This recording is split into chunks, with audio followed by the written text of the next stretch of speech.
everyone, welcome back to my channel. In this video I will show you how to quickly find and open the control panel in Windows 11. So let's get started. So firstly, the first method is using search. Go to start menu. Here you will search control panel. Tap to open it. Now use method 2 using run command. Press Windows plus R.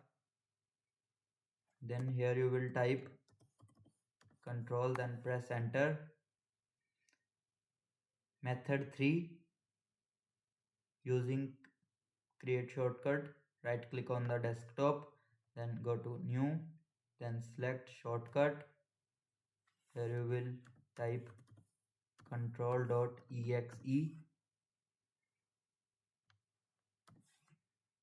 then click on next. Here you will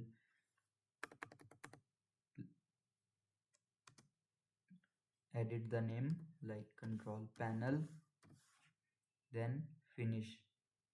Here you will see control panel shortcut will be created on desktop. And that's how you can find and open the control panel in Windows 11 using multiple methods. If this video helped you, like, share and subscribe for more Windows 11 tips. Thanks for watching.